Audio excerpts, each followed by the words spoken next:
ഓം നമോ ഭഗവതേ വാസുദേവായ. ഓം ശ്രീകൃഷ്ണ പരമാത്മനേ നമഃ. ശ്രീമദ് ഭാഗവതം ചതുർത്ഥസ്കന്ധം 25-ാം അധ്യായം. മൈത്രേയോ ഉവാച. ഇതി സന്ദിശ്യ ഭഗവാൻ ബാർഹിഷൈർവിപൂജിതഃ പശ്യതാം രാജപുത്രാണാം തത്രൈവാന്തർദദേ ഹരഃ. മൈത്രേയർ പറഞ്ഞു, ജ്ഞാനാനന്ദ സ്വരൂപനായ ശ്രീ ശിവൻ ഇപ്രകാരം ഉപദേശിച്ചപ്പോൾ ആദരപൂർവം പ്രചേതസ്സുകൾ സ്തോത്ര നമസ്കാരാദികൾ ചെയ്തു പൂജിച്ചു. രാജപുത്രന്മാരായ അവർ ഭഗവാന്റെ രൂപത്തെ നോക്കിക്കൊണ്ടു നിൽക്കെ ഭഗവാൻ അവിടെ തന്നെ മറയുകയും ചെയ്തു. രുദ്രഗീതം ഭഗവത സ്തോത്രം സർവേ പ്രചേതസഃ ജപന്തസ്തേ തപസ്തേബുർ വർഷാണാമയുധം ജലേ. ശ്രീരുദ്രൻ ഉപദേശിച്ചതായ ഭഗവത് സ്തോത്രത്തെ ജപിച്ചുകൊണ്ട് ആ പ്രചേതസ്സുകൾ എല്ലാവരും 10,000 സംവത്സരക്കാലം ജലത്തിൽ സ്ഥിതന്മാരായിട്ട് തപസ്സു ചെയ്തു. പ്രാചീന ബർഹിഷം ഷത്തഃ കർമ്മസ്വസക്തമാനസം നാരദോദ്യാത്മതത്വജ്ഞഃ കൃപാലു പ്രത്യബോധയത്. ഹേ വിതുര, വേദോക്തങ്ങളായ കർമ്മങ്ങളുടെ അനുഷ്ഠാനത്തിൽ വളരെ തൽപരനായിരിക്കുന്ന പ്രാചീന ബർഹസിന് പരമാത്മ സാക്ഷാത്കാരത്താൽ പ്രാണികാരുണ്യശീലനായിരിക്കുന്ന ശ്രീനാരദൻ തത്വജ്ഞാനം ഉപദേശിച്ചു. യാഗാദികർമ്മങ്ങളെ ബഹുകാലം അനുഷ്ഠിക്കുന്നതുകൊണ്ട് അന്ധഃകരണം രാഗാദി ദോഷങ്ങളിൽ നിന്ന് മുക്തമായി വരും. അതിനെ തന്നെ ചിത്തശുദ്ധി എന്ന് വേദാന്തത്തിൽ പറയുന്നു. ചിത്തം ശുദ്ധമാകുമ്പോൾ തത്വജ്ഞാനികളുടെ കൃപാകടാക്ഷത്തിന് പാത്രീഭൂതനായി വരും. ആ മാർഗത്തിൽ പ്രവേശിച്ച് പരമാത്മ സാക്ഷാത്കാരം അനുഭവിപ്പാൻ ഇടവരും എന്നുള്ള വേദാന്ത ശാസ്ത്രസാരത്തെ ഇവിടെ സൂചിപ്പിച്ചിരിക്കുന്നു. എത്ര കാലം കർമ്മങ്ങൾ അനുഷ്ഠിച്ചാലും മോക്ഷം സിദ്ധിക്കുകയില്ല. ചിത്തശുദ്ധി ദ്വാര ജ്ഞാനമുണ്ടായാൽ മാത്രമേ മോക്ഷാർഹനാകുകയുള്ളൂ. ശ്രേയസ്ത്വം കഥമദ്രാജൻ കർമ്മണാത്മനൈഹസേ ദുഃഖഹാനി സുഖാവ്യാപ്തി ശ്രേയസ്തന്നേഹ ചേഷ്യതേ. അന്ധഃകരണത്തിൽ മാലിന്യമുള്ളവരോട് ചെയ്യുന്ന തത്വോപദേശം സഫലമായി വരികയില്ല. അതിനാൽ രാജാവിൻ്റെ അന്ധഃകരണശുദ്ധിയെ പരീക്ഷിപ്പാനായിട്ട് ശ്രീനാരദൻ രാജാവിനോട് ചോദിക്കുന്നു. ഹേ രാജൻ, രാജാവായ അങ്ങയുടെ സകല വ്യാപാരവും വിചാരപൂർവമായിരിക്കണമല്ലോ. പ്രാകൃതന്മാരെ പോലെ പൂർവാപര ചിന്ത കൂടാതെ എന്തെങ്കിലും പ്രവർത്തിക്കുന്നത് രാജോചിതമല്ല. അതിനാൽ ഞാൻ ചോദിക്കുന്ന വിഷയത്തിൽ മനസ്സിരുത്തി മറുപടി പറയണം. അങ്ങ് ബഹുകാലമായിട്ട് വേദോക്ത കർമ്മങ്ങളെ നടത്തുന്നുവല്ലോ. അങ്ങേക്ക് എന്തൊരു വിധമായ ശ്രേയസ് ഉണ്ടാകണമെന്ന് ആഗ്രഹിച്ചാണ് ഈ കർമ്മങ്ങളെ നടത്തുന്നത്. തൽക്കാല ദുഃഖനിവൃത്തിയും തുച്ഛ സുഖപ്രാപ്തിയും കർമ്മബലമാണെന്നുള്ളത് സത്യം തന്നെ. പക്ഷേ വിവേകികൾ അതുമാത്രം കൊണ്ട് സന്തുഷ്ടന്മാരാകുന്നവരല്ലല്ലോ. ദുഃഖങ്ങളുടെ ആത്യന്തിക നിവൃത്തിയും പരമാനന്ദ പ്രാപ്തിയുമാണ് പരമശ്രേയസ് എന്നല്ലയോ വിവേകികളുടെ നിശ്ചയം. ആ ശ്രേയസ് കർമ്മം കൊണ്ടും സിദ്ധിക്കുകയില്ലെന്ന് നിശ്ചയം തന്നെ. പുനർജന്മ മരണങ്ങൾക്ക് കാരണമാണ് കർമ്മം, മോക്ഷകാരണമല്ല. ജ്ഞാനം തന്നെ മോക്ഷകാരണമെന്നാണ് ചോദ്യത്തിൽ അടങ്ങിയ സാരം. രാജോവാച. ന ജാനാമി മഹാഭാഗ പരം കർമ്മ ഭവിദ്ദധീഹി ബ്രൂഹി മേ വിമലം ജ്ഞാനം ഏനമുച്ചേയ കർമ്മഭിഹി. രാജാവ് പറഞ്ഞു, ബഹുകാലം വേദോക്ത കർമാനുഷ്ഠാനങ്ങളുടെ ബലത്താൽ ചിത്തശുദ്ധിയെ പ്രാപിച്ചിരിക്കുന്ന രാജാവ് മറുപടി പറയുകയാണ്. ഹേ മഹാഭാഗ്യവാനായ മുനെ, അതാതു കർമ്മങ്ങൾക്കുള്ള ബലങ്ങളെ കേൾക്കുന്ന സമയം അതാതു ബലങ്ങളിൽ കാംക്ഷയോടുകൂടിയ ഞാൻ കർമ്മങ്ങളെക്കാൾ ഉത്കൃഷ്ടവും പുണ്യപാപരൂപങ്ങളായ കർമ്മങ്ങളിൽ നിന്ന് മോചിപ്പാൻ കാരണവുമായിരിക്കുന്ന നിർമ്മലമായ ജ്ഞാനത്തെ അറിയുന്നില്ല. അങ്ങ് എനിക്ക് ജ്ഞാനം ഉപദേശിക്കണം. ഗൃഹേഷു കൂടധർമ്മേഷു പുത്രധാര ധനാർത്ഥദീഹി ന പരം വിന്ദതേ മൂഢോ ബ്രാഹ്മ്യൻ സംസാരവർമ്മസു. ഭഗവൻ, ഞാൻ മാത്രമല്ല, ലോകത്തിൽ മിക്ക ജനവും ഇത്തരക്കാർ തന്നെ. ഓരോ കർമ്മങ്ങൾക്കും അക്ഷയമായ ബലം സിദ്ധിക്കും എന്ന് മധുരമായി ബലശ്രുതി പറയുന്ന വേദവാക്യങ്ങളിൽ ഭ്രമിച്ചിട്ട് ഗൃഹസ്ഥാശ്രമികൾ അവർക്ക് വിധിച്ചിരിക്കുന്ന കാമ്യകർമ്മങ്ങളിലും പുത്രന്മാർ, ഭാര്യമാർ, ധനാദികൾ ഇവയിലും പരമാർത്ഥ ബുദ്ധിയെ ഉറപ്പിക്കുന്നു. നിരന്തരം കാമ്യകർമ്മങ്ങളെ ചെയ്യുന്നതിനാൽ വീണ്ടും വീണ്ടും ജനനമരണങ്ങൾക്ക് പാത്രീഭൂതന്മാരാകുന്നു. അതുനിമിത്തം പരമപുരുഷാർത്ഥരൂപമായ മോക്ഷം അവർക്ക് സിദ്ധിക്കുന്നില്ല. അതിനാൽ എന്നെ ആ കർമ്മബന്ധത്തിൽ നിന്ന് മോചിപ്പിക്കുന്ന മോക്ഷത്തിനു കാരണമായ പരിശുദ്ധ ജ്ഞാനത്തെ അങ്ങ് കൃപ ചെയ്ത് അരുളി ചെയ്യണം. നാരദ ഉവാച. ഭോ ഭോ പ്രജാപതേ രാജൻ പശൂൻ പശ്യത്വയാദ്വരേ സംജ്ഞാപിതാൻ ജീവസംഘാൻ നിർഗൃണേന സഹസ്രശഃ. ഹേ രാജൻ, അങ്ങ് പ്രജകളെ പരിപാലിക്കുന്നതായ ധർമ്മത്തെ സ്വീകരിച്ചിരിക്കെ കാരുണ്യമില്ലാതെ യാഗങ്ങളിൽ അനേകമായി വധിച്ചിരിക്കുന്ന പ്രാണിവർഗങ്ങൾ ഒന്നായി ചേർന്ന് നിൽക്കുന്നതിനെ നോക്കുക. പ്രജാപാലകൻ ഈ വിധം പ്രവർത്തിച്ചത് എത്രത്തോളം അധർമ്മമായെന്നാലോചിക്കുക. പ്രാണികാരുണ്യമില്ലാത്ത പ്രജാപാലകൻ എങ്ങനെ യഥാർത്ഥ പ്രജാപാലകനാകും? പ്രജാഘാതകനല്ലയോ? ആ വിധം പ്രവർത്തിക്കുന്നത് രാജധർമ്മമോ എന്നാലോചിച്ചു നോക്കുക.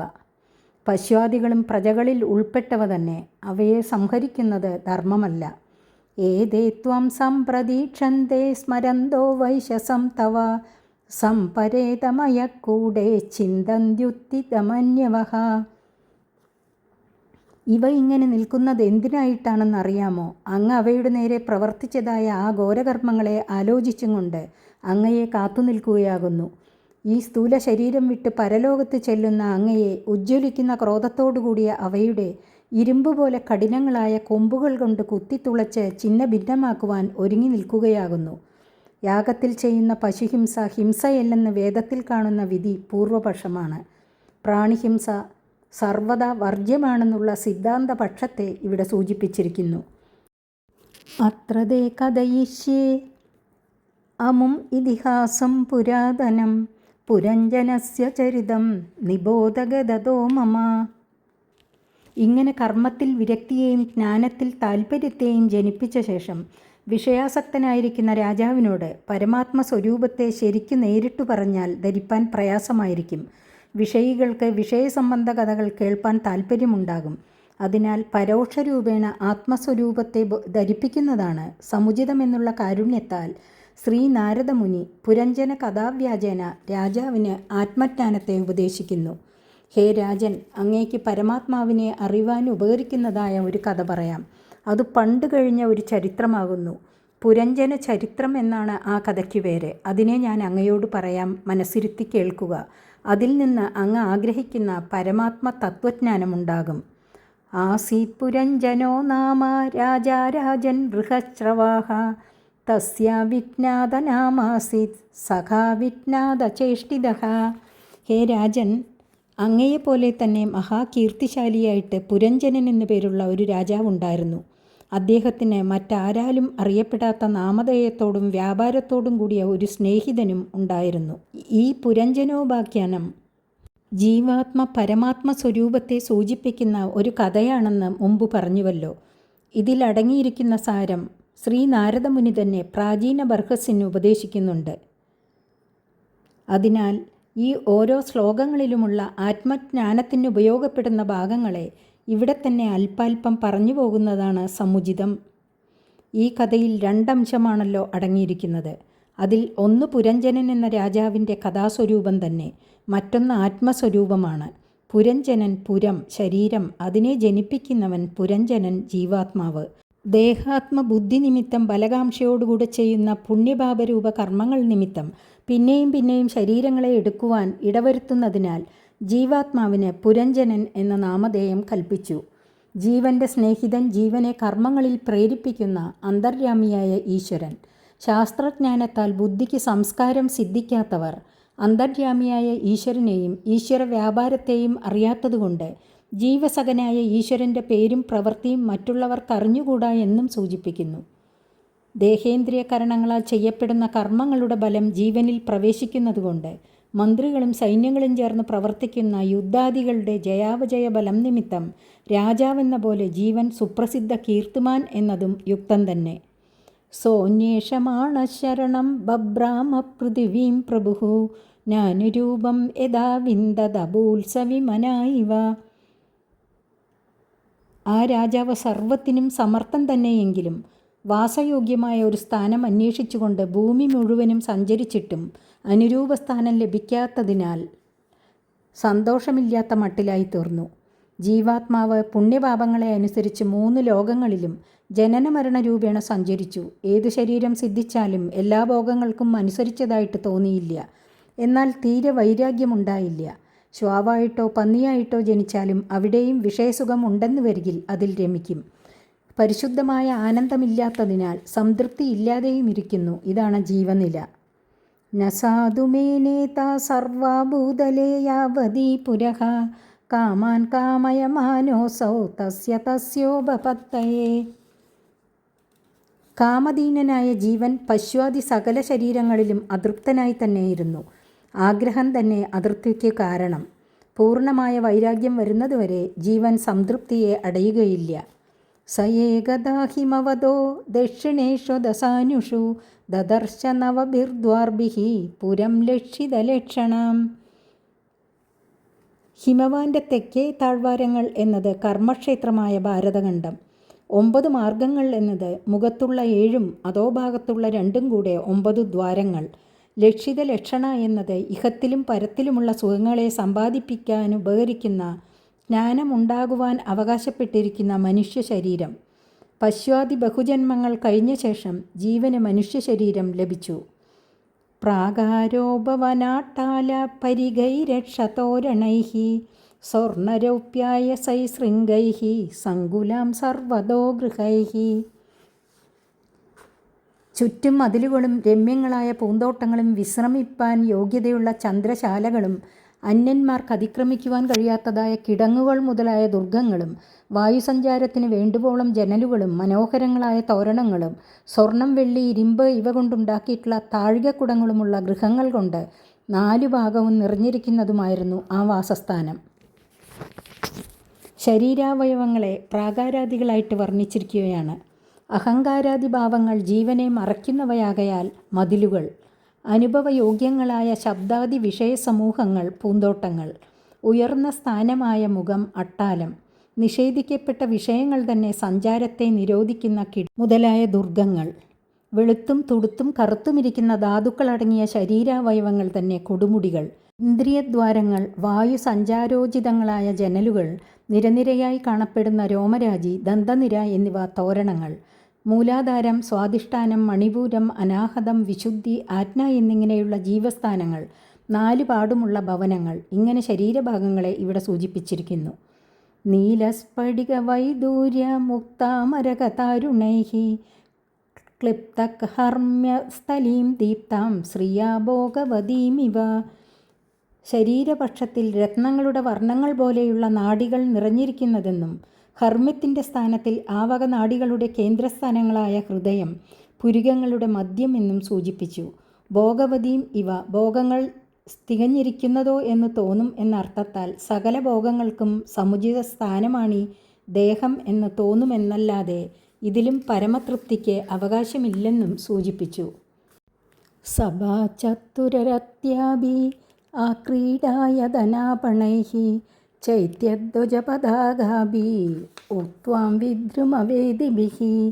രാജധാനിയിൽ രാജസഭയ്ക്ക് ഉചിതമായ സ്ഥാനം, ഉമ്മറത്ത് വിസ്താരമുള്ള മുറ്റം, സഞ്ചാരയോഗ്യമായ പാത, കളിപ്പാൻ യോഗ്യമായ സ്ഥാനം, കച്ചവടത്തിന് ഉചിതമായ സ്ഥാനങ്ങൾ, ഈശ്വരാരാധനയ്ക്ക് മതിയായ പരിശുദ്ധ സ്ഥാനങ്ങൾ, കൊടികൾ, കൊടിക്കൂറകൾ എന്നിവയും പവിഴക്കല്ല് പടുത്തിരിക്കുന്ന കോലായികളുമുണ്ടായിരുന്നു.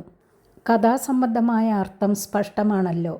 ആത്മസംബന്ധമായ കാര്യം സമാസോക്തി അലങ്കാര രൂപേണ ധരിക്കത്തക്കതുതന്നെ.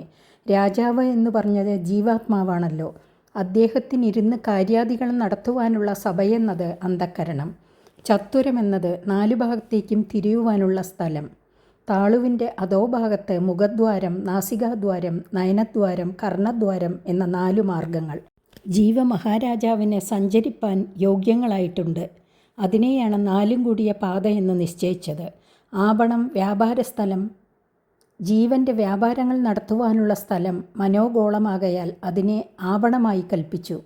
ചൈത്യം എന്നത് വിശ്രമസ്ഥാനമായ ചിത്തമദ്യം, ധ്വജമുയർത്തി നാട്ടിയ സ്തംഭം, ഭഗവാനെ ഗണിക്കാതിരിക്കുന്ന അഹങ്കാരരൂപമായ വൃത്തിവിശേഷത്തെ ധ്വജമെന്നും അതിനെ ആശ്രയിച്ചു നിൽക്കുന്ന അവിദ്യ, അസ്മിത, രാഗം, ദ്വേഷം, അഭിനിവേശം എന്ന 5 വിധം ക്ലേശഹേതുക്കളായ വൃത്തികളെ കൊടിക്കൂറകളെന്നും കൽപ്പിച്ചു. പവിഴക്കല്ലുകൾ പതിച്ച കോലായകൾ ജീവൻ്റെ സഞ്ചാരസമയത്തിൽ അവിടവിടെ വസിപ്പാനുള്ള മൂലധാരാദി സ്ഥാനവിശേഷങ്ങളെന്നും കൽപ്പിച്ചിരിക്കുന്നു. ഇങ്ങനെ ജീവമഹാരാജധാനിയായ ശരീരത്തിൻ്റെ സാമാന്യ രൂപത്തെ വിവരിച്ചു. പുര്യാസ്തു ബാഹ്യോപവനെ ദിവ്യദ്രുമലതാകുലേ നദദ്യുഹങ്കാളിക്കുല കോലാഹല ജലാശയേ ഹിമനിർജരവിപൃഷ്മത് കുസുമാകരവായുന ചലത്പ്രവാള വിടഭ നളിനീ തടസമ്പതി നാനാരണ്യമൃഗവ്രാതേർ അനാഭാതേ മുനിവ്രതൈഃ ആഹൂതം മന്യതേ പാന്തോ എത്ര കോകിലകൂജിതൈഃ യദൃച്ഛയാഗതാം തത്ര ദദർശ പ്രമദോത്തമാം ഭൃത്യൈർദശഭിരായാന്തി ഏകൈകശതനായകൈഃ. ആ മഹാരാജാവ് തൻ്റെ രാജധാനിയുടെ പുറമേയുള്ള പൂന്തോട്ടത്തിൽ സഞ്ചരിച്ചു കൊണ്ടിരിക്കുമ്പോൾ അവിടെ എതിർച്ചയാ സഞ്ചരിക്കുന്ന ഒരു സ്ത്രീരത്നത്തെ കണ്ടു. ആ തോട്ടത്തിൽ ദിവ്യങ്ങളായ വൃക്ഷവിശേഷങ്ങളും വള്ളികളും നിറഞ്ഞിരിക്കുന്നുണ്ട്. അവിടെവിടെയുള്ള കുളങ്ങളിൽ പക്ഷികളും വണ്ടിൻകൂട്ടങ്ങളും സന്തോഷത്തോടുകൂടെ ശബ്ദിക്കുന്നു. അതിശീതള ജലത്തിൽ വിരിഞ്ഞു നിൽക്കുന്ന പുഷ്പങ്ങളുടെ വാസനയെ വഹിച്ചുകൊണ്ട് കാറ്റ് വീശിക്കൊണ്ടിരിക്കുന്നു. ഇളകുന്ന തളിരുകളോടു കൂടിയ വൃക്ഷശാഖകൾ അന്യോന്യം യോജിച്ച് നിബിഡമായി തിങ്ങി നിൽക്കുന്നതുകൊണ്ട് വിശ്രമിപ്പാൻ നല്ല നിഴലുള്ളതുമായിരുന്നു. അനേകം കാട്ടുമൃഗങ്ങളുണ്ടെങ്കിലും അവ ഉപദ്രവിക്കുന്ന സ്വഭാവമില്ലാത്തവയാകയാൽ സഞ്ചരിക്കുന്നതിന് യാതൊരു തടസ്സവുമില്ല. കുയിലുകളുടെ കൂജനം കേൾക്കുമ്പോൾ അതിലെ സഞ്ചരിക്കുന്ന ഏതൊരു വഴിപോക്കനും തന്നെ അവിടേക്ക് ചെല്ലുവാൻ ക്ഷണിക്കുന്നുവോ എന്ന് തോന്നാതിരിക്കേയില്ല. ഇപ്രകാരം രമ്യമായ ഉദ്യാനത്തിൽ പ്രഭു സഞ്ചരിക്കുകയായിരുന്നു. അപ്പോൾ അവിടെ ഒരു സ്ത്രീരത്നവും വന്നിരിക്കുന്നതായിട്ട് കണ്ടു. അവളുടെ കൂടെ 10 ഭൃത്യന്മാരുണ്ട്. അവരെ ഓരോരുത്തരെയും വേണ്ടതുപോലെ നടത്തുവാൻ അനേക നായകന്മാരും ഒരുമിച്ചുണ്ട്. ഇവളെ രാജാവ് കണ്ടു. ആത്മപക്ഷത്തിൽ മായാകാര്യഭൂതയായ ബുദ്ധിയെ ഇവിടെ സ്ത്രീയായിട്ട് കൽപ്പിച്ചിരിക്കുന്നു. ഇതിൻ്റെ സംബന്ധ നിമിത്തം ജീവന് ശരീരത്തിൽ ഞാനെന്നും അർത്ഥാദികളിൽ എൻ്റേതെന്നും ഭാവമുണ്ടാകുന്നു. ഇതുനിമിത്തം സംസാരബന്ധം ഭവിക്കുന്നു എന്നാണ് ഇവിടെ സൂചിപ്പിച്ചിരിക്കുന്നത്. രൂപരസാദിഭാവങ്ങൾക്ക് ആശ്രയമായിരിക്കുന്ന സ്രഗ്ചന്ദന വനിതാദികളെ വൃക്ഷാദികളായിട്ടും അവരോടുള്ള സംബന്ധം സന്തോഷമായി തോന്നുന്നതിനെ പക്ഷികളുടെ ശബ്ദാദികളായിട്ടും വർണ്ണിച്ചിരിക്കുന്നു. മഞ്ഞുരുകി ഒഴുകുന്ന നദിയെ രസമായിട്ടും പുഷ്പത്തെ ഗന്ധമായിട്ടും വായുവിനെ സ്പർശമായിട്ടും തടാകാദികളെ രൂപമായിട്ടും കൽപ്പിച്ചിരിക്കുന്നു. ഈ വക വിഷയങ്ങളുടെ സംയോഗം സകല ജീവികളെയും വ്യാമോഹിപ്പിക്കുന്നുവെന്ന് കാണിപ്പാൻ അതിലെ സഞ്ചരിക്കുന്ന വഴിപോക്കൻ തന്നെ ക്ഷണിക്കുന്നുവോ എന്ന് നിരൂപിക്കുന്നു എന്ന് വർണ്ണിച്ചു. ബുദ്ധിവൃത്തിയെ അനുസരിച്ച് നടക്കുന്ന 10 ഇന്ദ്രിയങ്ങളെ ഭൃത്യന്മാരെന്ന് കൽപ്പിച്ചു. മനസ്സിനോടുകൂടെ 11 ഇന്ദ്രിയങ്ങളെന്ന് ധരിക്കണം. ഓരോ ഇന്ദ്രിയങ്ങളുടെയും വൃത്തികൾ നാനാമുഖങ്ങളായിരിക്കുന്നതിനെ കാണിപ്പാനാണ് അവർക്ക് ഓരോരുത്തർക്കും 100 നായകന്മാരുണ്ടെന്ന് പറഞ്ഞിരിക്കുന്നത്. ഇങ്ങനെ യഥോചിതം ശബ്ദാദി വിഷയങ്ങളെയും ശ്രോത്രാദികളായ ഇന്ദ്രിയങ്ങളെയും അനുസരിച്ച് വ്യാപരിക്കുന്ന ബുദ്ധിവൃത്തിയാകുന്ന സ്ത്രീയോടുകൂടെ ജീവന് സംബന്ധമുണ്ടായി എന്നും സ്വരൂപമായ ആനന്ദത്തിൽ നിന്ന് പുറത്തേക്ക് വന്നതാണ് ഈ സംബന്ധത്തിന് കാരണമെന്നും കാണിപ്പാനാണ് ബാഹ്യോപവനം എന്ന സ്ഥാനനിർദ്ദേശം. പഞ്ചശീർഷാഹിനാ ഗുപ്താം പ്രതീഹാരേണ സർവദഃ അന്വേഷമാണാം ഋഷഭാം അപ്രൗഢാം കാമരൂപിണീം സുനാസാം സുദതീം ബാലാം സുഖബോലാം വരാനനാം സമവിന്യസ്തകർണാഭ്യാം ബിഭ്രതിം കുണ്ടലശ്രിയം പിശങ്കനീവീം സുശ്രോണീം ശ്യാമാം കനകമേഖലാം പദ്ഭ്യാം കുണദ്ഭ്യാം ചലന്തീം നൂപുരൈർദേവതാമിവ. ആ സ്ത്രീരത്നത്തെ 5 തലയുള്ള ഒരു സർപ്പം കാവൽക്കാരനെ പോലെ 4 ഭാഗത്തും സഞ്ചരിച്ചുകൊണ്ട് രക്ഷിക്കുന്നുണ്ട്. കാംക്ഷിക്കത്തക്ക രൂപശോഭയോടുകൂടിയ അവൾ പ്രൗഢയല്ല. അനുരൂപനായ വരനെ ലഭിക്കണമെന്ന് ആഗ്രഹിച്ചു നടക്കുന്ന ബാലയാകുന്നു. നാസിക, ദന്തം, കവിൾത്തടം, മുഖം എന്നീ അവയവങ്ങൾ ഏറ്റവും കോമളങ്ങളായിരിക്കുന്നു. സമാകൃതിയിൽ സ്വതേ ഭംഗിയുള്ള കർണങ്ങളിൽ തിളങ്ങുന്ന ആഭരണങ്ങളുമുണ്ട്. മഞ്ജുളമായ കടിതടത്തിൽ ധരിച്ചിരിക്കുന്ന മഞ്ഞപ്പട്ടിന്മീതെ സ്വർണ്ണമേഖല ശോഭിക്കുന്നുണ്ട്. കാൽച്ചിലമ്പുകളിൽ നിന്ന് മണിനാദം പുറപ്പെടുവാൻ തക്കവിധം വിലാസഗതിയെ സ്വീകരിച്ച് സഞ്ചരിക്കുന്ന ആ സുന്ദരാംഗിയെ ബാഹ്യോദ്യാനത്തിൽ സഞ്ചരിക്കുന്ന രാജാവ് കണ്ടു. ഇനി ആത്മപക്ഷത്തിൽ പറയാം. 5 വൃത്തികളോടുകൂടിയ പ്രാണവായുവിനെ സർപ്പത്തേന കൽപ്പിച്ചു. ജഡപ്രകൃതിയായ ബുദ്ധിവൃത്തി ചൈതന്യാത്മകനും ഭോക്താവുമായ ജീവനായകനെ അന്വേഷിക്കുന്നു. ബുദ്ധിയാകുന്ന സ്ത്രീ ചേതനാരൂപനായ ജീവനെ ഭർത്താവിൻ്റെ നിലയിൽ അംഗീകരിച്ചിരിക്കുന്നു എന്നും സൂചിപ്പിച്ചു. നാസികാദികളായ അവയവകൽപ്പന ബുദ്ധിയുടെ വിശേഷയോഗ്യതയെ വെളിപ്പെടുത്താനും കഥയ്ക്ക് ചമൽക്കാരം ജനിപ്പിക്കുവാനും ഉപകരിക്കുന്നു. രജോഗുണം നിമിത്തം ചെയ്തിട്ടുള്ള കർമ്മവാസനയെ ബുദ്ധിയെ മൂടിയിരിക്കുന്ന വസ്ത്രത്വേന കൽപ്പിച്ചു. ആ ബുദ്ധിയെ തന്നെ ആശ്രയിച്ച് സത്വഗുണവും പ്രകാശിക്കുന്നുവെന്ന് കനകമേഖലാഭരണം കൊണ്ട് ധരിപ്പിക്കുന്നു. ജീവനെ മോഹിപ്പിക്കുവാൻ സാമർഥ്യം ബുദ്ധിക്കുണ്ടെന്ന് ദേവതയോ എന്നു തോന്നുമെന്ന വർണ്ണത്താൽ പ്രകാശിപ്പിച്ചു. സ്തനൗ വ്യഞ്ജിത കൈശൗരൗ സമവൃത്തൗ നിരന്തരൗ വസ്ത്രാന്തേന നിഗൂഹന്തീം വ്രീഡയാഗജഗാമിനീം. ആ സ്ത്രീ രാജാവിനെ മോഹിപ്പിച്ച വിധത്തെ വിവരിക്കുന്നു. സ്തനങ്ങൾ ഒന്ന് വലുതും മറ്റൊന്ന് അല്പം ചെറുതായിട്ടുമാണ് സാധാരണ കാണപ്പെടുക. ഇവളുടെ സ്തനങ്ങൾ ആ വിധത്തിലല്ല. സാമുദ്രിക ലക്ഷണപ്രകാരം രണ്ടും സമവൃത്തങ്ങളും ഒന്നോടൊന്ന് തമ്മിൽ ചേർന്ന് മധ്യത്തിൽ ഇടയില്ലാതെ ഇരിക്കുന്നവയും യൗവനാവസ്ഥയെ സൂചിപ്പിക്കുന്നവയുമായിരുന്നു. പുരുഷ ദർശന നിമിത്തം തൽക്ഷണമുദിച്ച ലജ്ജയാൽ വസ്ത്രാഗ്രത്താൽ സ്തനങ്ങളെ മറച്ചുകൊണ്ട് ആനയെന്ന പോലെ മന്ദമായി ചലിക്കുന്ന ആ തരുണിയെ മഹാരാജാവ് സന്ദർശിച്ചു. ഒന്നോടൊന്ന് കിടപിടിച്ച് ശോഭിക്കുന്ന സ്തനങ്ങളെ ബുദ്ധിയെ ആശ്രയിച്ചിരിക്കുന്ന പ്രബല പ്രവൃത്തികളായ രാഗദ്വേഷങ്ങളായിട്ട് കൽപ്പിച്ചിരിക്കുന്നു. ശ്രേയസ്സിനുള്ള മാർഗത്തെ വെളിക്ക് കാട്ടാതിരിപ്പാനുള്ള സാമർഥ്യം രണ്ട് വൃത്തികൾക്കും ഒരുപോലെ ഉള്ളതിനാൽ ഇവയുടെ വൃത്തം വ്യാപാരം സമം തന്നെ. രാഗദ്വേഷങ്ങൾ ഒരുമിച്ച് സഞ്ചരിക്കുന്ന വൃത്തികളാണെന്ന് കാണിപ്പാൻ ഒന്നിനെ സ്പർശിച്ച് മറ്റൊന്ന് നിൽക്കുന്നു എന്നും വർണ്ണിച്ചു. താമാഹലളിതം വീര സവ്രീഡസ്മിതശോഭനം സ്നിഗ്ധേന പാങ്കപുങ്കേന സ്പൃഷ്ടപ്രേമോദ്ഭ്രമദ്ഭ്രുവ.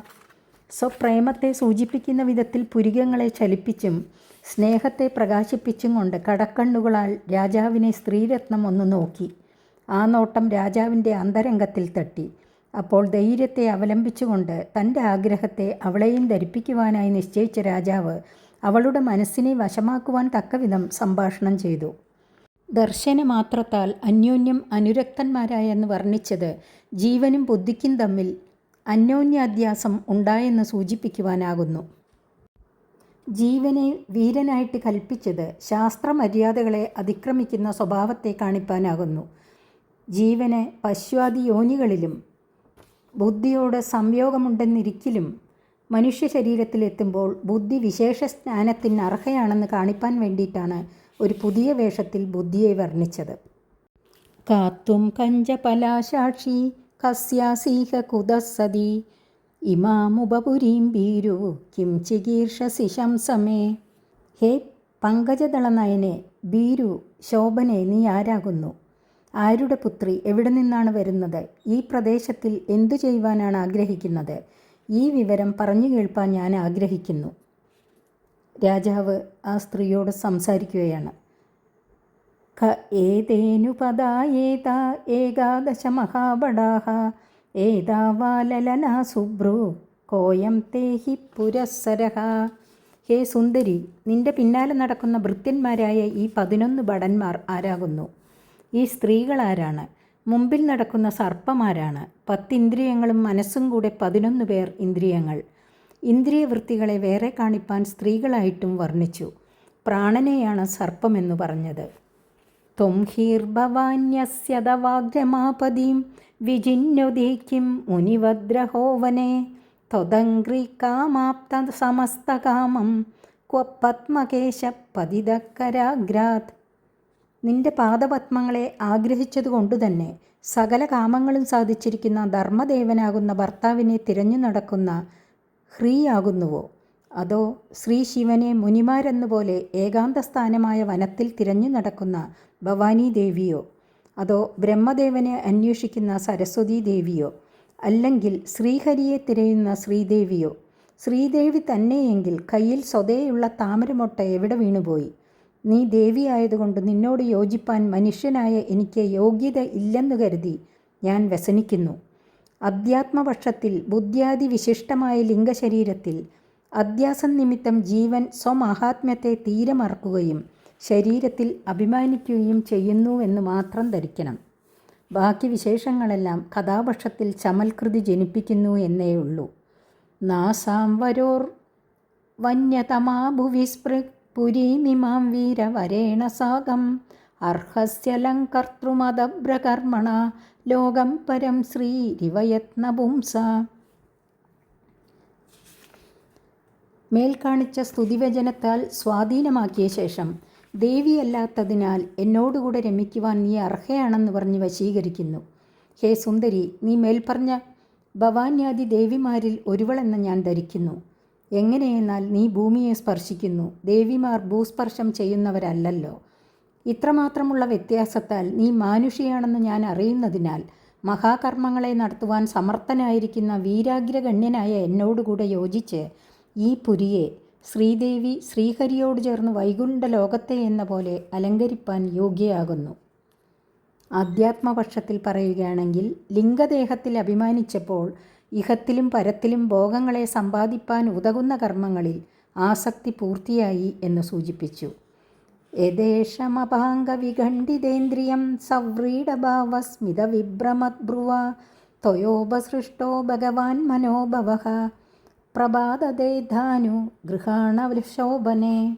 നിന്റെ കടക്കണ്ണുകൾ കൊണ്ടുള്ള കടാക്ഷത്താൽ എൻ്റെ ഇന്ദ്രിയങ്ങൾ തളർന്നു പോകുന്നു.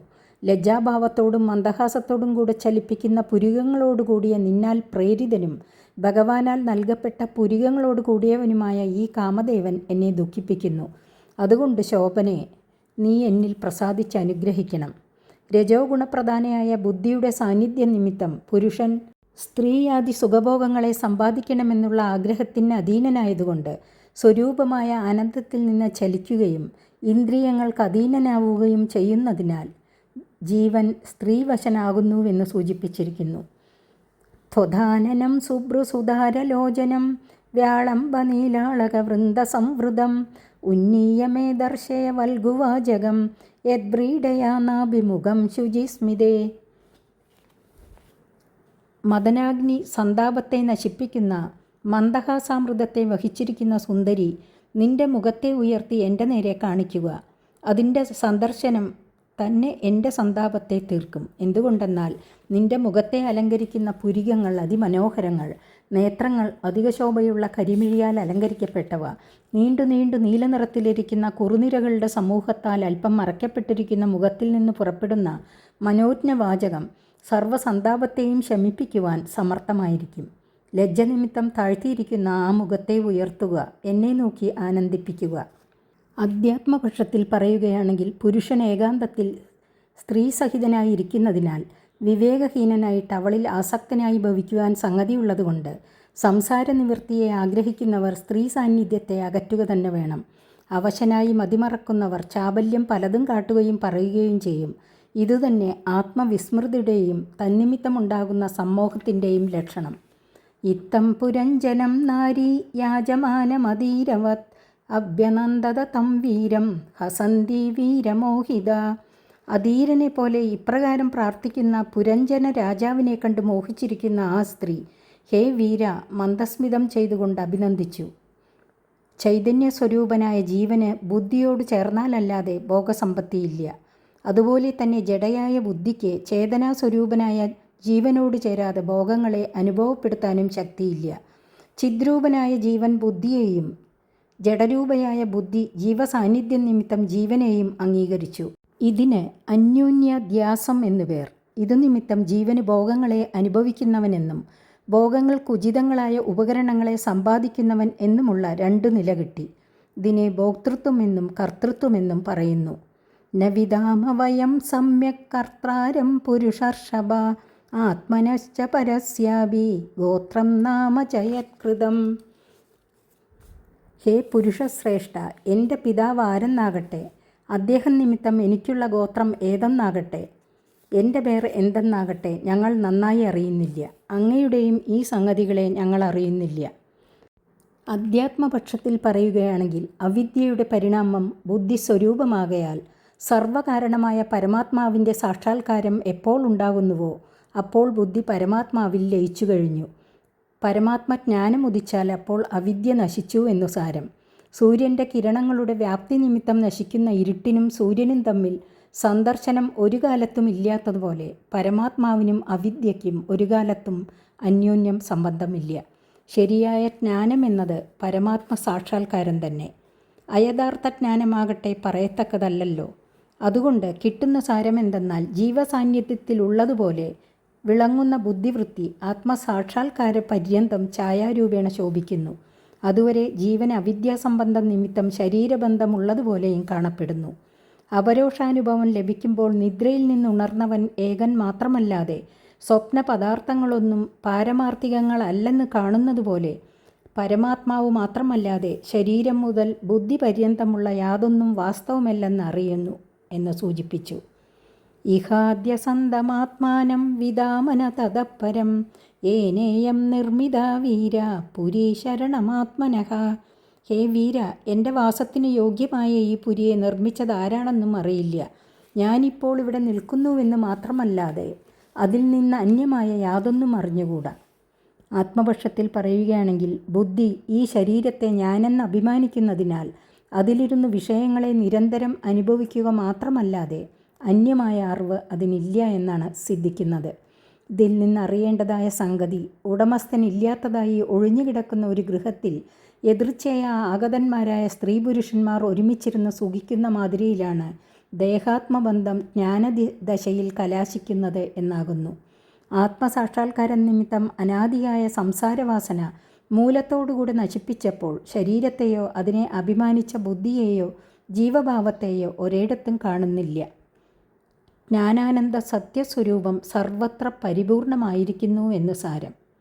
ഏതേ സഖായ സഖ്യോ മേ നരാ നാര്യശ്ച മാനദ സുപ്തായ മൈ ജാഗർത്തി നാഗോയം പാലയൻ പുരീം. കൂടെയുള്ളവർ ആരെന്നുണ്ടായ ചോദ്യത്തിന് ഉത്തരം പറയുന്നു. ഹേ പ്രഭോ, എൻ്റെ ഒരുമിച്ചുള്ള ഈ പുരുഷന്മാർ സ്നേഹിതന്മാരും സ്ത്രീകൾ സ്നേഹിതകളുമാകുന്നു. എൻ്റെ സുഖസമ്പാദനത്തിൽ ഇവർ അനുകൂലികളാകുന്നു. ഒരുമിച്ചുള്ള ഈ സർപ്പം ഞാൻ ഉറങ്ങുന്ന സമയം ഈ പുരിയെ സംരക്ഷിക്കുന്നതിൽ ജാഗരൂകനായിരിക്കും. ഇന്ദ്രിയങ്ങളെ സഖാക്കളായിട്ടും ഇന്ദ്രിയവൃത്തികളെ സഖികളായിട്ടും കൽപ്പിച്ചിരിക്കുന്നു. സുഷുപ്തി സമയത്തിലും പ്രാണൻ ഉച്ഛ്വാസ നിശ്വാസ രൂപേണ ശരീരത്തെ സംരക്ഷിക്കുന്നതിന് സർപ്പം പുരിയെ പാലിക്കുന്നുവെന്നും കൽപ്പിച്ചിരിക്കുന്നു. ദിഷ്ട്യാഗതോസി ഭദ്രം തേ ഗ്രാമ്യാൻ കാമാനഭീപ്സസേ ഉദ്ദഹിഷ്യാമി താം സ്തേഹം സ്വബന്ധുബിരരിം ദമ. ഇവിടെ എന്തു ചെയ്യുവാനാണ് വന്നിരിക്കുന്നതെന്നുള്ള ചോദ്യത്തിന് ഉത്തരം പറയുകയാണ്. അങ്ങ് ആദ്യം ഊഹിച്ചത് സത്യം തന്നെ. ഞാൻ അനുരൂപനായ ഭർത്താവിനെ തിരഞ്ഞു വന്നിരിക്കുകയാകുന്നു. എൻ്റെ ഭാഗ്യത്താൽ ഗ്രാമ്യഭോഗങ്ങളെ ആഗ്രഹിക്കുന്ന അങ്ങിവിടെ സമാഗതനായിരിക്കുന്നു. എൻ്റെ ബന്ധുക്കളായ ഇവരോട് കൂടെ ചേർന്ന് ഞാൻ അങ്ങ് ആഗ്രഹിക്കുന്ന ഭോഗങ്ങളെ സമ്പാദിച്ചു തന്നുകൊള്ളാം. അങ്ങയ്ക്ക് ഭദ്രം ഭവിക്കും. രാജസി ബുദ്ധിയുടെ സാന്നിധ്യ നിമിത്തം ജീവന് ഭോഗാഭിലാഷമുണ്ടാകുന്നു. ബുദ്ധീന്ദ്രിയാദികൾ ഭോഗങ്ങളെ സമ്പാദിച്ചു കൊടുക്കുന്നു. രോഗാദി ശത്രുക്കളെ നിവാരണം ചെയ്യുവാനുള്ള പരിശ്രമത്തിൽ ജീവാത്മാവ് വ്യാപരിക്കുന്നു എന്ന് സൂചിപ്പിച്ചു. ഇമാം ത്വമതിദിഷ്ടസ്വ പുരീം നവമുഖീം വിഭോ മയോപനീതാൻ കൃഷ്ണാനഹ കാമഭോഗാൻ ശതം സമാഹ. ഹേ പ്രഭോ, 9 ദ്വാരങ്ങളുള്ള ഈ രാജധാനിയിൽ ഞാൻ സമ്പാദിച്ചു തരുന്ന ഭോഗങ്ങളെ അനുഭവിച്ചുകൊണ്ട് അങ്ങ് 100 സംവത്സരം കാലം വസിച്ചുകൊള്ളുക. പുരുഷായസ് 100 കാണിച്ചിരിക്കുന്നു. മധ്യേ മരണത്താലോ വൈരാഗ്യത്താലോ ഭോഗവിച്ഛിത്തി വരാമെന്നിരിക്കലും പരമാവധി ഭോഗാനുഭവകാലം 100 സംവത്സരമാണെന്ന് സൂചിപ്പിച്ചു. കം നുത്തൊധന്യം രമയേ ഹരിദിഗ്നമകോവിദം അസംപരായാഭിമുഖം അശ്വസ്തനവിധം പശും. ഹേ ശോഭനെ, എന്നെ അനുഗ്രഹിക്കുക എന്നു പറഞ്ഞതിന് സന്തോഷസമേതം മറുപടി പറയുന്നു. ഹേ പ്രഭോ, ഞാൻ അങ്ങയെയല്ലാതെ അന്യനായ ഏതൊരുവനെയാണ് രമിപ്പിക്കുക? എനിക്ക് സർവ്വത അനുരൂപനായ ഭർത്താവ് അങ്ങു തന്നെ. അങ്ങയെ ഞാൻ രമിപ്പിച്ചുകൊള്ളാം. അങ്ങയിൽ നിന്ന് അന്യന്മാർ രതിസുഖത്തെ അറിയാത്തവരും രതിക്ക് വേണ്ടുന്ന സാമഗ്രികളെ ഉപയോഗിക്കുവാൻ അസമർത്ഥന്മാരും ഇഹത്തിലും പരത്തിലും സുഖത്തിനുചിതങ്ങളായ കർമ്മങ്ങളെ അനുഷ്ഠിപ്പാൻ അശക്തന്മാരും നാളത്തെ സ്ഥിതി എങ്ങനെയെന്ന് ആലോചിക്കാതെ മൃഗതുല്യന്മാരുമായിരിക്കയാൽ എനിക്ക് സമുചിതനായ അങ്ങയോട് ഒരുമിച്ചിരിക്കുന്നതിൽ വളരെ സന്തോഷം തന്നെ. രജോ ഗുണപ്രധാനനായ ജീവനെ തന്നെ ബുദ്ധിവൃത്തി ആനന്ദിപ്പിക്കും. താമസഗുണപ്രധാനികളായ മൃഗാദികൾക്ക് രത്യാദി ഭോഗങ്ങളുണ്ടെങ്കിലും വിവേകമില്ലാത്ത മൃഗങ്ങൾ ആ സുഖങ്ങളെ വേണ്ടതുപോലെ അനുഭവിക്കുന്നവരല്ല. സത്വഗുണപ്രധാനികൾ വിരക്തന്മാരാകയാൽ അവർക്കും വിഷയഭോഗത്തിൽ ചിന്തയില്ല. ഇഹപരലോകങ്ങൾക്കുചിതമായ കാമ്യകർമ്മങ്ങളിൽ അവർ ആസക്തന്മാരല്ല. പ്രാരബ്ധാനുസരണം ലഭിക്കുന്നതിനാൽ സന്തുഷ്ടന്മാരായതിനാൽ രാവിലെയും വൈകുന്നേരത്തെയും ശരീരനിർവാഹ കർമ്മം എങ്ങനെ നടക്കും എന്നുകൂടെ അവർ ചിന്തിക്കുകയില്ല. അതിനാൽ രജോ ഗുണത്തിൻ്റെ അധീനത്തിലിരിക്കുന്ന സമയത്താണ് ജീവന് ഭോഗാഭിലാഷം. രാജസി ബുദ്ധിയാണ് ഭോഗങ്ങളെ സമ്പാദിക്കുന്നത്. ധർമ്മോ ഹ്യത്രാർത്ഥ കാമൗജ പ്രജാനന്ദോ മൃതം യശഃ ലോകാവിശോകാവിരജായാന്ന കേവിലിനോ വിദുഃ. പിതൃദേവർഷിമർത്യാനാം ഭൂതാനാം ആത്മനശ്ചഃ ക്ഷേമ്യം വദന്തി ശരണം ഭവേസ്മിന്യത് ഗൃഹാശ്രമഃ.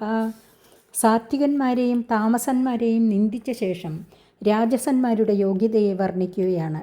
ഭാര്യാസഹിതമായിരിക്കുന്ന ഈ ആശ്രമത്തിൽ യാഗാദ്യ അനുഷ്ഠാനത്താൽ ധർമ്മവും അതുനിമിത്തം ചിത്തശുദ്ധിയും തന്നിമിത്തം മോക്ഷവും ലൗകിക പരിശ്രമത്താൽ അർത്ഥകാമങ്ങളും പ്രജോൽപത്തിക്ക് കാരണമായ രതിനിമിത്തം ഉണ്ടാകുന്ന ആനന്ദവും പുത്രപൗത്രാദി ലാഭജനിത സന്തോഷവും പരോപകാരാദികൾ നിമിത്തം കീർത്തിയും കാമ്യകർമാനുഷ്ഠാനങ്ങളുടെ ഫലമായിട്ട് ദുഃഖരഹിതങ്ങളും സുഖസ്ഥാനങ്ങളുമായ സ്വർഗാദി ലോകങ്ങളും ലഭിക്കും.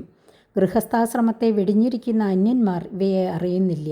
അതുമാത്രമല്ല, ഈ സംസാരത്തിൽ ദേവന്മാർ, പിതൃക്കൾ, ഋഷികൾ, മനുഷ്യർ ഇവരെയും സ്വാത്മാവിനെയും സുഖിപ്പിക്കുന്നതും അപായമില്ലാത്തതുമായ രക്ഷാസ്ഥാനം ഗൃഹസ്ഥാശ്രമം തന്നെ എന്നതിൽ സംശയമില്ല. ആത്മപക്ഷത്തിൽ പറയുകയാണെങ്കിൽ ധർമാദികളെ മറ്റുള്ളവർ അറിയുന്നില്ല, ഗൃഹസ്ഥാശ്രമികൾ മാത്രമേ അറിയുന്നുള്ളൂവെന്ന് പറഞ്ഞ് ആത്മജ്ഞാനികളായവർ ആത്മഭിന്നമായിട്ട് ധർമാദികളെ അറിയുന്നില്ല. രജോ ഗുണപ്രധാനികളായ ഗൃഹികൾ ധർമാദികളെ അല്ലാതെ ആത്മാനന്ദത്തെയും അറിയുന്നില്ല. കനാമവീരവിഖ്യാതം വദാന്യം പ്രിയദർശനം നവൃണീതപ്രിയം പ്രാപ്തം മാതൃശീത്വാദൃശം സ്വയം. ഹേ വീര, സുപ്രസിദ്ധനും ഉദാര മനസ്സുള്ളവനും സൗന്ദര്യം തികഞ്ഞവനും ഭാഗ്യത്താൽ ലഭിച്ചവനുമായ അങ്ങയെപ്പോലെയുള്ള പ്രിയനെ എന്നെപ്പോലെയുള്ള ഏതൊരുവൾ വരിക്കുകയില്ല. ഗുണപൂർണനായ ഭർത്താവിനെ ലഭിക്കുമ്പോൾ ഗുണജ്ഞയായ ഏതൊരുവളും സ്വീകരിക്കും. കാമിനിയായ സ്ത്രീ കാമുകനെ തന്നെ ബഹുമാനിക്കും, വിരക്തനെ ഒരിക്കലും ആദരിക്കുകയില്ല. കസ്യാമനസ്തേ ഭുവി ഭോഗി ഭോഗയോഹോ സ്ത്രീയാ ന സജ്ജേത് ഭുജയോർമഹാഭുജ യോനാഥവർഗാദിമലം ഗൃണോദ്ധതസ്മിതാവലോകേന ചരത്യബോഹിതും. യാതൊരുവൻ രക്ഷിതാവില്ലാതെ ക്ലേശിക്കുന്നവരുടെ മനോദുഃഖത്തെ കാരുണ്യനിമിത്തം പുറപ്പെടുന്ന മന്ദഹാസയുക്തമായ കടാക്ഷത്താൽ നിശേഷം നശിപ്പിക്കുവാനായിട്ട് സഞ്ചരിക്കുന്നുവോ? ഹേ മഹാഭുജ, സർപ്പത്തിൻ്റെ ശരീരം പോലെ നീണ്ടുരുണ്ട് മനോഹരങ്ങളായിരിക്കുന്ന ആ അങ്ങയുടെ കൈകളിൽ ഭൂലോകത്തിലുള്ള ഏതൊരുവളുടെ മനസ്സ് പതിയാതിരിക്കും? ഏതു സ്ത്രീയും അങ്ങയെ കാമിക്കും. അതിനാൽ ഞാൻ അങ്ങയെ രമിപ്പിക്കുന്നതിൽ സന്തോഷമുള്ളവളാകുന്നു.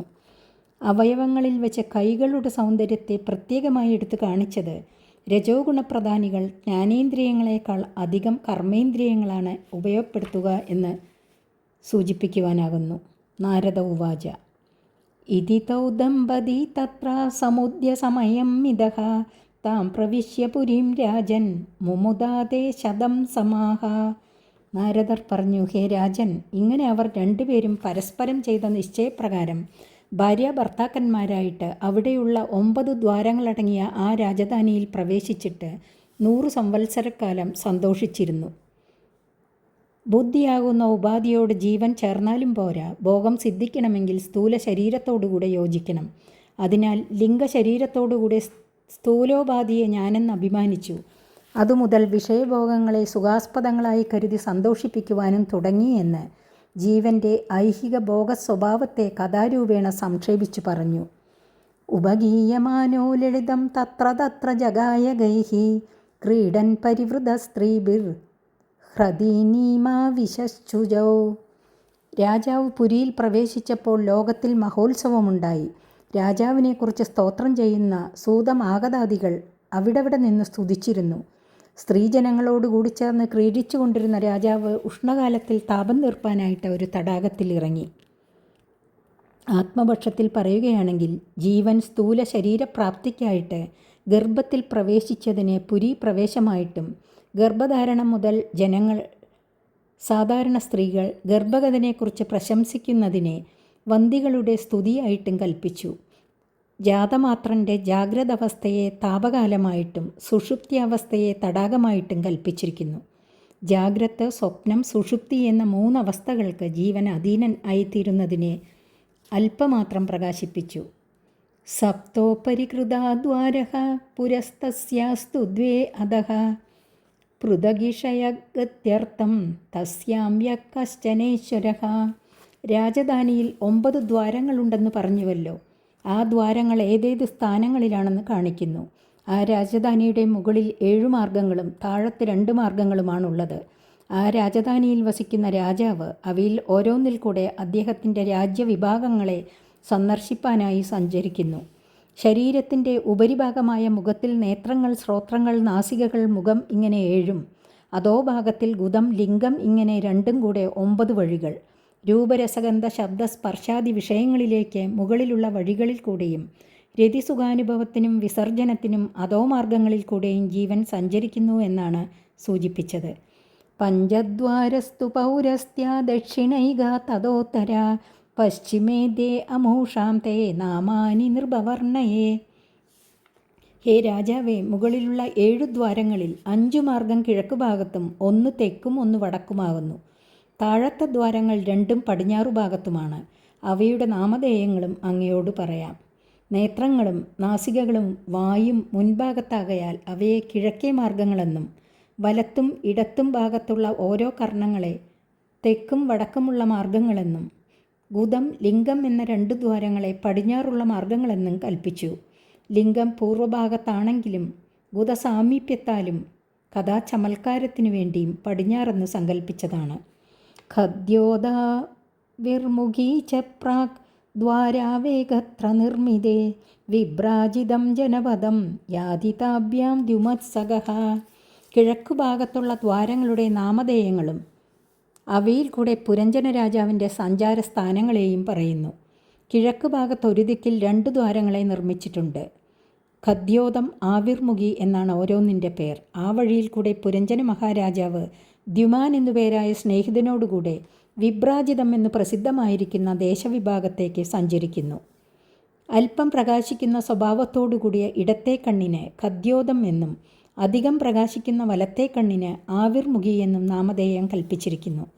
പ്രകാശസ്ഥാനമായ നേത്രത്തിനു തന്നെ ദ്യുമാൻ എന്ന സാമാന്യ നാമധേയം നിശ്ചയിച്ചു. നേത്രേന്ദ്രിയത്തിൽ കൂടെ രൂപദർശനാനന്ദത്തെ ജീവൻ അനുഭവിക്കുന്നതിനെ വിഭ്രാജിതം എന്ന ദേശത്തിലേക്ക് സഞ്ചരിക്കുന്നു എന്ന് വർണ്ണിച്ചു. നളിനി നാളിനി ജപ്രാഗ്ദ്വാരാവേഗത്ര നിർമ്മിതേ അവധൂതസഹസ്താഭ്യാം വിഷയം യാതി സൗരഭം. കിഴക്കുഭാഗത്ത് പിന്നെ അടുത്തടുത്തായിട്ട് ഒരു സ്ഥാനത്തിൽ 2 മാർഗങ്ങൾ ഉണ്ടാക്കപ്പെട്ടിട്ടുണ്ട്. ആ 2-ൽ ഒന്നിന് നളിനി എന്നും മറ്റൊന്നിന് നാളിനി എന്നും പേർ.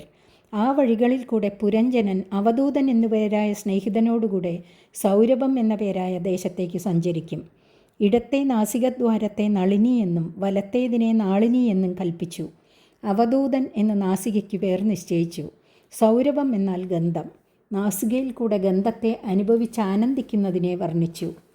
മുഖ്യനാമ പുരസ്താദാസ്തയാ പ്രണബഹൂതനൗ വിഷയൗ യാതി പുരരാട് രസജ്ഞ വിപണാന്വിതഃ. കിഴക്കുഭാഗത്ത് തന്നെ മുഖ്യ എന്നുപേരുള്ള ഒരു മാർഗമുണ്ട്.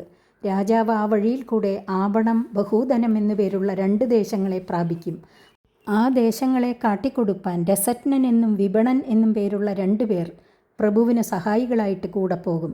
മുഖദ്വാരത്തിൽ കൂടെ ഭക്ഷണം സ്വീകരിക്കുന്നത് കൊണ്ടാണ് ശരീരം നിലനിൽക്കുന്നത്. അതിനാൽ മുഖദ്വാരത്തിന് മുഖ്യ എന്ന പേർ കൽപ്പിച്ചു. രസജ്ഞൻ നാവ്, വിപണം വാഗീന്ദ്രിയം. ഈ 2 ഇന്ദ്രിയങ്ങൾ മുഖത്തെ ആശ്രയിച്ചിരിക്കുന്നതിനാൽ ഈ ഒരു വഴിയിൽ കൂടെ 2 ദേശങ്ങളിലേക്ക് രാജാവ് സഞ്ചരിക്കുന്നു. അതിൽ ആപണം എന്ന വ്യവഹാരത്തിനും ബഹൂധനം എന്ന ഭക്ഷണാദികളെ സ്വീകരിക്കുന്നതിനും നാമധേയം കൽപ്പിച്ചു. പിതൃഹൂർനൃപപുര്യ ദ്വാർദക്ഷിണേന പുരഞ്ജനഃ രാഷ്ട്രം ദക്ഷിണ പാഞ്ചാലം യാതിശ്രുതധരാന്വിതഃ. പുരിയുടെ തെക്കുള്ള ദ്വാരത്തിന് പിതൃഹു എന്നു പേർ. അതിൽ കൂടെ പുരഞ്ജനൻ ശ്രുതധരൻ എന്നുപേരായ സഹായിയോടുകൂടെ ചേർന്ന് ദക്ഷിണ പാഞ്ചാല രാജ്യത്തിലേക്ക് സഞ്ചരിക്കും. വലതുഭാഗത്തുള്ള ശ്രോത്രത്തിന് പിതൃഹു എന്നുപേർ നിശ്ചയിച്ചു. പിതൃദേവന്മാരെ തൃപ്തിപ്പെടുത്താൻ ഉപകരിക്കുന്ന കർമ്മങ്ങളെ നടത്തേണ്ടുന്ന മാർഗത്തെ ബോധിപ്പിക്കുന്ന കർമ്മകാണ്ഡ ശ്രുതിയെ ദക്ഷിണകർണത്താൽ ധരിക്കണമെന്നാണ് വേദവിധി. ജീവാത്മാവ് കർമ്മകാണ്ഡജ്ഞാനത്തെ ശ്രവണേന്ദ്രിയ സഹായത്താൽ സമ്പാദിക്കുന്നതിനെ ദക്ഷിണ പാഞ്ചാല രാജ്യസഞ്ചാരത്വേന വർണ്ണിച്ചു. ശ്രുതധരൻ എന്ന സംജ്ഞയാൽ ശ്രവണേന്ദ്രിയത്തെ സൂചിപ്പിച്ചു. ദേവഹുർനാമ പുര്യാദ്വാ ഉത്തരേണ പുരഞ്ജനഃ രാഷ്ട്രമുത്തര പാഞ്ചാലം യാതിശ്രുതധരാന്വിതഃ. പുരിയുടെ വടക്കുഭാഗത്തുള്ള ദ്വാരത്തിന് ദേവഹു എന്നുപേർ. പുരഞ്ജനൻ ആ മാർഗത്തിൽ കൂടെ ശ്രുതധരൻ എന്ന സഹായിയോടുകൂടി തന്നെ ഉത്തരപാഞ്ചാലം എന്ന ദേശവിഭാഗങ്ങളെ പ്രാപിക്കുന്നു. ഇടത്തെ കർണത്തിന് ദേവഹു എന്ന പേർ നിശ്ചയിച്ചത് ദേവന്മാരെ ആഹ്വാനം ചെയ്യുന്ന മന്ത്രാദികളെ ഗ്രഹിക്കേണ്ടത് ആ കർണത്തിൽ കൂടെയാണെന്ന് സൂചിപ്പിച്ചുകൊണ്ടാണ്. കർമ്മകാണ്ഡ ശ്രവണാനന്തരം നിവൃത്തിമാർഗത്തെ പ്രാപിപ്പാൻ ഉപകരിക്കുന്ന മാർഗങ്ങളെ ബോധിപ്പിക്കുന്ന ഉപാസനകാണ്ഡ ശ്രവണത്തെ വിവരിച്ചു. ആസുരീനാമ പശ്ചാദ്വാസ്തയായാതി പുരഞ്ജനഃ ഗ്രാമകന്നാമ വിഷയം ദുർമദേന സമന്വിതഃ. പടിഞ്ഞാറുള്ള ഒരു ദ്വാരത്തിന് ആസുരി എന്നുപേർ. ആ മാർഗത്തിൽ കൂടെ പുരഞ്ജനൻ ദുർമദൻ എന്നുപേരായ സഖാവോടുകൂടെ ചേർന്ന് ഗ്രാമകം എന്നുപേരായ ദേശവിഭാഗത്തെക്കുറിച്ച് സഞ്ചരിക്കുന്നു. ഇന്ദ്രിയങ്ങളിൽ രമിക്കുന്ന സ്വഭാവമുള്ളവർ അധികം ആദരിക്കുന്ന ശിശ്നം എന്ന അവയവത്തിന് ആസുരി എന്നും അതിൽ സൂക്ഷ്മരൂപേണ വസിക്കുന്ന ഗുഹ്യം എന്ന ഇന്ദ്രിയത്തിന് ദുർമദൻ എന്നും പേർ. സ്ത്രീ സംഭോഗജന്യമായ സുഖത്തിന് ഗ്രാമകം എന്ന പേർ കൽപ്പിച്ചിരിക്കുന്നു. ഗ്രാമം ഗൃഹസ്ഥാശ്രമത്തെ നിർദ്ദേശിക്കുന്നു. അതിലിരിക്കുന്നവർക്കുള്ള സുഖം ഈ ഇന്ദ്രിയ പ്രധാനമായതെന്ന് സൂചിപ്പിച്ചുകൊണ്ട് ഗ്രാമകം എന്ന് സ്ത്രീ സുഖത്തിന് പേർ കൽപ്പിച്ചിരിക്കുന്നു. നിർഋതിർനാമ പശ്ചാദ്വാസ്തയായാതി പുരഞ്ജനഃ വൈശസം നാമ വിഷയം ലുബ്ധകേന സമന്വിതഃ. പടിഞ്ഞാറുള്ള മറ്റൊരു ദ്വാരത്തിന് നിർഋതി എന്നു പേർ. അതിൽ കൂടെ പുരഞ്ജനൻ ലുബ്ധകൻ എന്ന സഹായിയോടുകൂടെ വൈശസം എന്ന ദേശഭാഗത്തേക്ക് സഞ്ചരിക്കും. ഉദദ്വാരത്തെ നിർഋതി എന്നും അതിനെ ആശ്രയിച്ചിരിക്കുന്ന പായു ഇന്ദ്രിയത്തെ ലുബ്ധകനെന്നും മലവിസർജനത്തിനെ വൈശസം എന്നും നാമധേയങ്ങൾ കൊണ്ട് കാണിച്ചിരിക്കുന്നു. അന്താവമീഷാം പൗരാണാം നിർവാക്പേശസ്കൃതാവുഭൗ അക്ഷണത്വാമധിപതീഹി താഭ്യാം യാതി കരോതിജ. ഈ പുരത്തിലുള്ള മാർഗങ്ങളുടെ കൂട്ടത്തിൽ പുറത്തേക്ക് പോവാൻ ദ്വാരങ്ങളില്ലാത്ത 2 സ്ഥാനങ്ങളുണ്ട്. നിർവാക്ക് എന്നും പേശസ്കൃത് എന്നും ആ 2 പേർ. ഈ 2-ൽ നിർവാക്ക് എന്നതിനെ കൊണ്ട് ദ്വാരങ്ങളുടെ അധിപതിയായ പുരഞ്ജനൻ സഞ്ചരിക്കുകയും പേശസ്കൃത് എന്നതിനെ കൊണ്ട് പ്രവർത്തിക്കുകയും ചെയ്യുന്നു. നിർവാക്ക് എന്ന് കാലുകൾക്കും പേശസ്കൃത് എന്ന് കൈകൾക്കും സംജ്ഞ ചെയ്തിരിക്കുന്നു. ദ്വാരരഹിതങ്ങളാകയാൽ അന്തങ്ങൾ എന്നവയെ കൽപ്പിച്ചു. ജീവൻ ഇഷ്ടപ്രകാരം സഞ്ചരിക്കുകയും പണിയെടുക്കുകയും ചെയ്യുവാൻ പാദങ്ങളെയും കരങ്ങളെയും ഉപയോഗിക്കുന്നു എന്ന് കാണിച്ചു. സ യർഹ്യന്തർപുരഗതോ വിഷൂചീന സമന്വിതഃ മോഹം പ്രസാദം ഹർഷം വാ യാതിജായാത്മജോത്ഭവം. ആ പുരഞ്ജനൻ അന്തഃപുരത്തിലെ സർവ്വകാര്യവും അറിയുന്ന ഭാര്യയുടെ അന്തരംഗ സഖാവിനോട് കൂടെ ചേർന്ന് അന്തഃപുരത്തിൽ പ്രവേശിച്ചപ്പോൾ ഭാര്യ, പുത്രന്മാർ എന്നിവരിൽ നിന്ന് ചിലപ്പോൾ മോഹം, ചിലപ്പോൾ പ്രസാദം, ചിലപ്പോൾ സന്തോഷം എന്നിവയെ അനുഭവിച്ചു. അന്തഃപുരം ഹൃദയം, വിഷൂചീനം എന്നത് ഏതു ഭാഗത്തും സഞ്ചരിക്കുന്ന മനസ്സ്, ഭാര്യ ബുദ്ധി, പുത്രന്മാർ ഇന്ദ്രിയങ്ങൾ, തമോ ഗുണാധിക്യത്തിൽ മോഹം, സത്വഗുണാധിക്യത്തിൽ പ്രസാദം, രജോ ഗുണാധിക്യത്തിൽ ഹർഷം എന്നീ അവസ്ഥകളെ ജീവൻ ബുദ്ധ്യാദി സംബന്ധം നിമിത്തം പ്രാപിക്കുന്നു. ഏവം കർമ്മസു സംസക്തഃ കാമാത്മാ വഞ്ചിതോ ബുധഃ മഹിഷി യദ്യദീഹേത തത്തദേവാന്യവർത്തത. ഇപ്രകാരം ഭാര്യാപുത്രാദികൾക്ക് വേണ്ടി പുരഞ്ജനൻ കർമ്മങ്ങളിൽ ഏറ്റവും തൽപരനായിരുന്നു. ഭാര്യ ഏതേതിൽ ഏർപ്പെടുന്നുവോ അതിനെ താനും അനുകരിച്ചു. അതിനു കാരണം തൻ്റെ മനസ്സ് കാമാധീനമായി ഭാര്യയിൽ നിന്ന് ലഭിക്കുന്ന കാമം തുച്ഛവും ക്ഷണികവുമാണെന്നറിയുവാൻ ശക്തമായിരുന്നില്ല. അതിനും കാരണം ഭാര്യയുടെ വിലാസാദി ഭാവങ്ങളാൽ വഞ്ചിതനായതാകുന്നു. ആത്മാവിനെ അറിയാതെ ബുദ്ധിയിൽ അധ്യാസവും അതിനിമിത്തം ലൗകികാലൗകികങ്ങളായ സർവകർമ്മങ്ങളിൽ ആസക്തിയും ജീവനുണ്ടാകുന്നു. വിഷയഭോഗങ്ങളും അതിനാൽ സുഖദുഃഖാദ്യവസ്ഥകളും ജീവനെ ബന്ധിക്കുന്നു. ക്വചിത് പിബന്ധ്യാം പിബതി മതിരാമതവിഹ്വലഃ അശ്നന്ത്യാം ക്വചിദശ്നാദി ജക്ഷന്ത്യാം സഹജക്ഷതി. ഭാര്യയ്ക്ക് അതീതനായതിനെ തന്നെ വിവരിക്കുന്നു. ഭാര്യ ചിലപ്പോൾ മദ്യപാനം ചെയ്യും. അപ്പോൾ പുരഞ്ജന രാജാവും മദ്യപാനം ചെയ്യുകയും മതോന്മത്തനാവുകയും ചെയ്യുന്നു. ഭക്ഷണത്തിനായി ഭാര്യ പുറപ്പെടുമ്പോൾ ഭർത്താവും പുറപ്പെടുന്നു. താമ്പൂലാദി അർപ്പണത്തിനായി ഭാര്യ ഭാവിച്ചാൽ രാജാവും അത് ചെയ്യുന്നു. ജീവന് അന്നപാനാദി സർവവും ബുദ്ധ്യധീനം എന്നു സാരം. ക്വചിത് ഗായതി ഗായന്ത്യാം രുദത്യാം രുദതി ക്വചിത് ക്വചിന്ദസന്ധ്യാം ഹസതി ജൽപന്ത്യാമനുജൽപതി. ഭാര്യ ഗാനം ചെയ്യുമ്പോൾ ഭർത്താവും പാട്ടുപാടും, കരയുമ്പോൾ കരയും, ചിരിക്കുമ്പോൾ ചിരിക്കും, സംസാരിക്കുമ്പോൾ സംസാരിക്കും. ക്വചിദ്ധാവതി ധാവന്ത്യാം തിഷ്ടന്ത്യാമനുതിഷ്ഠതി അനുഷേദേശയാനായാം അന്യാസ്തേ ക്വചിദാസതീം. ഭാര്യ ബദ്ധപ്പെട്ടോടുമ്പോൾ പതിയും ഓടുന്നു, വിശ്രമിക്കുമ്പോൾ വിശ്രമിക്കുന്നു, ശയിക്കുമ്പോൾ ശയിക്കുന്നു, ഇരിക്കുമ്പോൾ ഇരിക്കുന്നു. ജീവൻ്റെ എല്ലാവിധ സഞ്ചാരവും ബുദ്ധ്യധീനം. ക്വചൃണോതി ശൃണ്വന്ത്യാം പശ്യന്ത്യാമനുപശ്യതി ക്വചിജ്ജിഘ്രതി ജിഘ്രന്ത്യാം സ്പൃശന്ത്യാം സ്പൃശതി ക്വചിത് ഭാര്യ ശബ്ദാദികളെ കേൾക്കുമ്പോൾ ഭർത്താവും കേൾക്കുന്നു, കാണുമ്പോൾ കാണുന്നു, വാസന അറിയുമ്പോൾ വാസന അറിയുന്നു, സ്പർശിക്കുമ്പോൾ സ്പർശിക്കുന്നു. ഖുജിച്ച ശോചതീം ജായാം അനുശോചതി ദീനവത് അനുഹൃഷ്യതി ഹൃഷ്യന്ത്യാം മുദിതാമനുമോദതേ. ദുഃഖിക്കുന്ന ഭാര്യയോടൊപ്പം രാജാവും ദുഃഖിതനെന്ന പോലെ ദുഃഖിക്കുന്നു, സന്തോഷിക്കുമ്പോൾ സന്തോഷിക്കുകയും മോദിക്കുമ്പോൾ അനുമോദിക്കുകയും ചെയ്യുന്നു. വിപ്രലബ്ധോ മഹിഷ്യൈവം സർവപ്രകൃതിവഞ്ചിതഃ നേച്ഛന്നനുകരോത്യജ്ഞഃ ക്ലൈബ്യാത് ക്രീഡാമൃഗോ യഥാ. ഇപ്രകാരം ഭാര്യയാൽ വഞ്ചിതനായ രാജാവിന് സ്വതേയുള്ള സകല സ്വഭാവവും നശിച്ചു. ഭാര്യയെ അനുസരിക്കണമെന്നുള്ള ഇച്ഛയില്ലെന്നിരിക്കലും കളിപ്പാൻ വേണ്ടി വളർത്തുന്ന ഒരു മൃഗം അതിൻ്റെ സ്വാമിയെ അനുഗമിക്കുന്നതുപോലെ ഭാര്യയെ അനുകരിക്കുക എന്നത് രാജാവിൻ്റെ സ്വഭാവമായി തീർന്നു. ജീവൻ സ്വതേ ഒന്നിലും ബന്ധപ്പെടാതെ അസംഗനായിരിക്കുന്നവനും വിഷയങ്ങളുടെ സ്പർശം കൂടാതെ ആത്മാവിൽ തന്നെ ആനന്ദിക്കുന്നവനും സ്വതന്ത്രനും നിത്യനുമായിരിക്കെ ആ സ്വഭാവത്തെ തീരെ മറന്ന് ബുദ്ധി ഇന്ദ്രിയങ്ങളിൽ കൂടെ ചലിക്കുമ്പോൾ താനും അതിനോട് ചേർന്ന് ചലിക്കുന്നത് സ്വാഭാവികമായി തീർന്നു എന്നു സാരം. 25-ാമത്തെ അധ്യായം സമാപിച്ചു. 26-ാം അധ്യായം അടുത്ത ദിവസം. ഹരി ഓം.